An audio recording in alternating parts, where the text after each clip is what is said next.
Eh bien bonjour à toutes et à tous mes très chers amis, on se retrouve aujourd'hui pour une nouvelle vidéo, le débrief de ce Tour de Lombardie 2023 remporté par Monsieur Tadej Pogacar d'une façon magistrale, qui n'a laissé aucune chance à ses adversaires, on va en parler.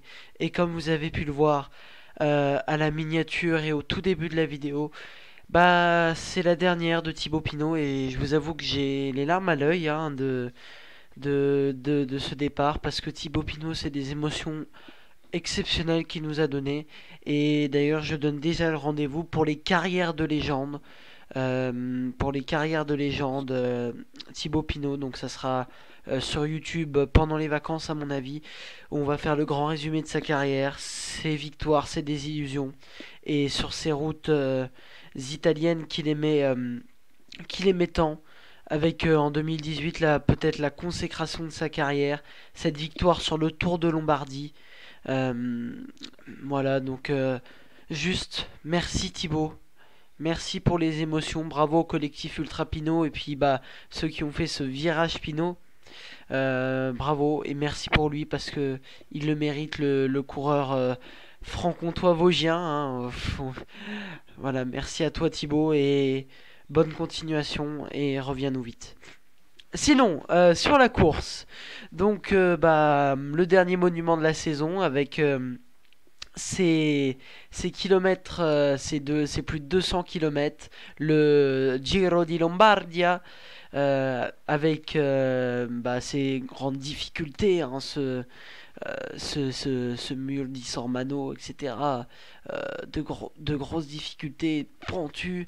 Et donc bah, une échappée s'est formée avec notamment un Français, Nicolas Prudhomme, qui aura bien résisté. Bravo à lui, il a fait un super tour de Lombardie.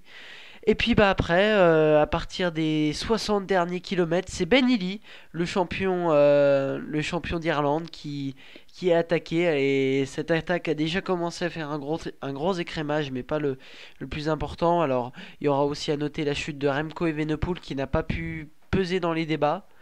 Et donc bah euh, cette attaque de Ben Illy qui va un peu désorganiser le peloton.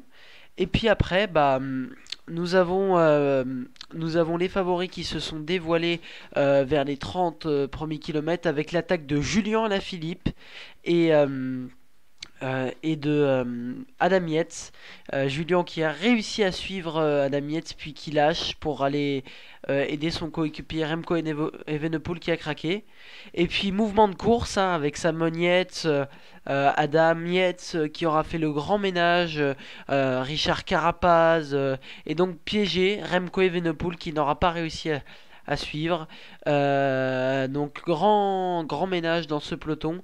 Et puis par un temps, on a cru Tadej Pogacar distancé avec Primoz Roglic et aussi bah, Tadej Pogacar.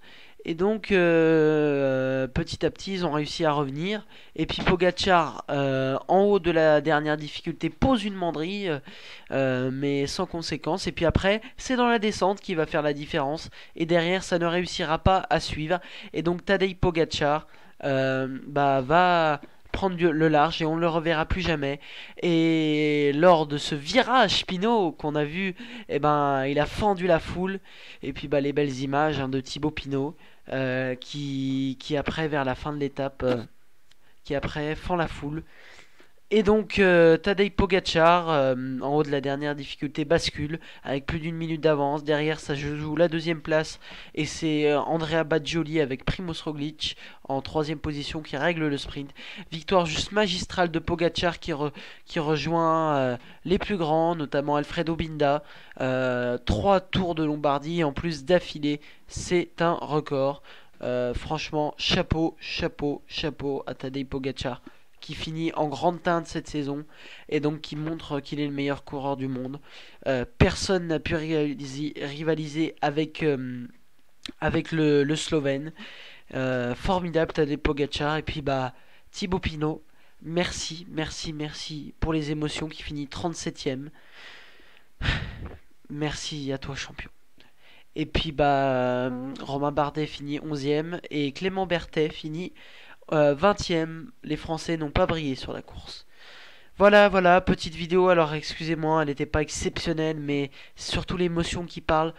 De savoir que bah, un des plus grands coureurs français de tous les temps quitte le Tour de France, quitte le Tour de France, quitte le peloton professionnel à 33 ans. Merci Thibaut. Et puis bah on se retrouve pour sa vidéo hommage plus tard. Mais merci mon grand pour tout ce que t'as fait pour le vélo. Et merci pour les émotions. Sur ce, c'était Elio. On se retrouve demain pour le débrief de Paris Tour et le débrief de PSG Rennes. C'était Elio. Ciao.